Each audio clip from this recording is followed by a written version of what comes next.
3, 2, 1, 0.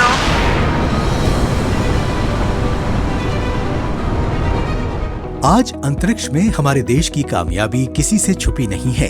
चांद और सूरज तक पहुंचकर इतिहास रचने वाले इसरो की इसी महान विरासत को आगे बढ़ाते हुए अब हमारे युवा स्टार्टअप्स और देश के नए इनोवेटर्स भी भारतीय अंतरिक्ष क्षेत्र को एक नई ऊंचाई दे रहे हैं। लेकिन आज हम आपको लेकर चल रहे हैं अंतरिक्ष वैज्ञानिकों को तैयार करने वाले देश के उस सबसे बड़े और खास संस्थान में। केरल का IIST यानी Indian institute of space science and technology department of space के सहयोग से चल रहे इस खास संस्थान में छात्र केवल पढ़ते नहीं हैं, बल्कि यहाँ की अत्याधुनिक लैब्स में सीधे भविष्य के स्पेस मिशनों, रॉकेट्स और सैटेलाइट्स के निर्माण पर खुद अपने हाथों से काम करते हैं।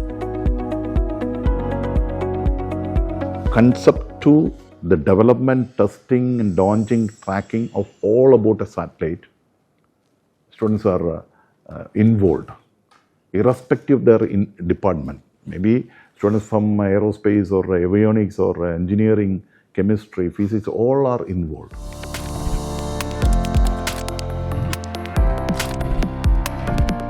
संस्थान की इस क्वांटम ऑप्टिकल टेक्नोलॉजी लैब में भविष्य के सबसे सुरक्षित डेटा ट्रांसमिशन को नया आकार दिया जा रहा है।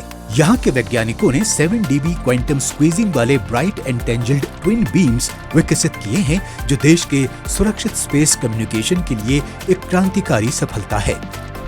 वहीं दूसरी तरफ एमराल्ड लैब में अगली पीढ़ी के नैनो इलेक्ट्रॉनिक्स पर काम चल रहा है। यहाँ वैज्ञानिक रेजिस्टिव मेमोरी, न्यूरोमॉर्फिक डिवाइसेस और 2D मटेरियल्स पर एडवांस रिसर्च कर रहे हैं, ताकि भविष्य के स्पेस मिशनों के लिए पहले से कहीं अधिक तेज, बेहद कम बिजली खपत वाले और लंबे समय तक बिना खराब हुए काम करने वाले सुपरफास्ट इलेक्ट्रॉनिक सिस्टम विकसित किए जा सकें। Being an academic institution, connecting with the industry, connecting with the startups, and also training the students in to be more innovative.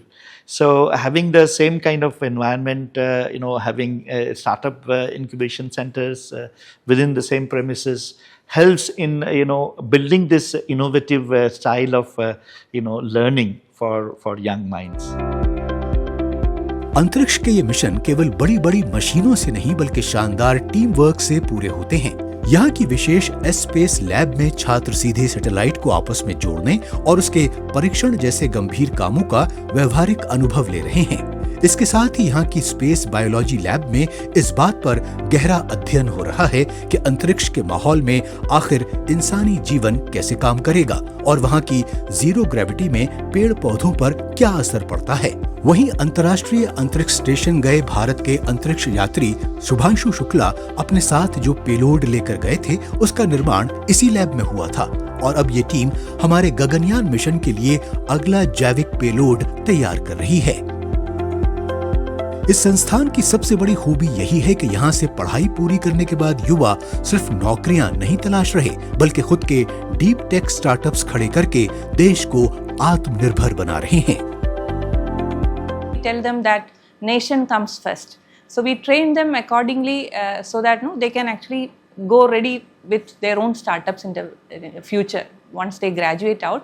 And we have seen several such examples. ऐसा ही एक बड़ा सपना देखा यहाँ के पूर्व छात्र अभिषेक वर्मा ने। अपनी नौकरी छोड़कर उन्होंने देश के भीतर ही सबसे एडवांस चिप टेक्नोलॉजी विकसित करने का फैसला किया। उनका ये नया स्टार्टअप ऐसे कोर चिप्स और कंपोनेंट्स तैयार कर रहा है जिनका सीधा इस्तेमाल हमारे उपग्रहों, रक्षा प्रणालियों और रोबोटिक्स में किया जा सके।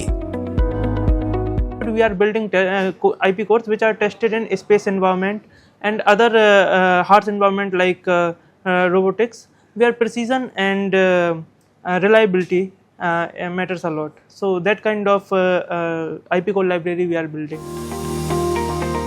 आज IIST की इन लैब्स में सिर्फ प्रयोग नहीं हो रहे, बल्कि भारत के आने वाले स्पेस मिशनों की नींव रखी जा रही है। युवा वैज्ञानिकों की नई सोच, अत्याधुनिक रिसर्च और उभरते स्टार्टअप्स मिलकर ऐसी तकनीक विकसित कर रहे हैं जो आने वाले समय में भारत को अंतरिक्ष की नई ऊंचाइयों तक पहुंचाने में अहम भूमिका निभाएगी।